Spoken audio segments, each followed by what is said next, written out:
Good morning, students. Today we're going to be discussing the volume of a cylinder, and we're going to use the formula V equals pi r squared h.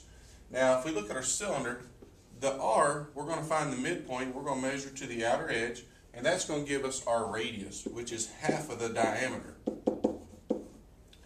And then our h is going to be our height. So we're going to go from the top of our cylinder to the bottom and find our height for volume. Okay? And then pi, we're just going to use 3.14 because that's what we're customary of using. Okay? So let's look at this in an example. Alright, so we have our cylinder. We're going to continue to use the formula V equals pi r squared h. Now we're going to say that our radius of our cylinder here has a measure of 10 inches.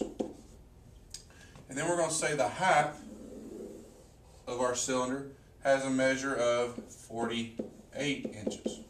So let's plug this into our formula and see what the volume of this cylinder is going to be. So we're going to have V equals, and then as I said before, pi we're going to use 3.14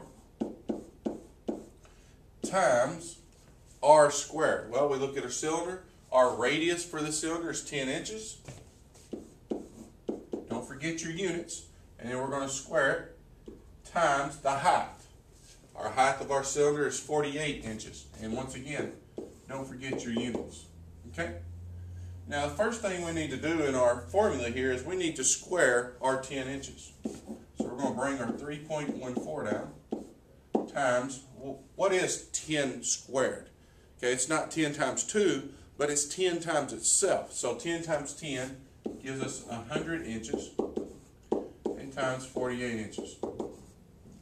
Now we're going to put these in parentheses because we want to multiply this first using our orders of operations. Okay, so volume equals 3.14 times 100.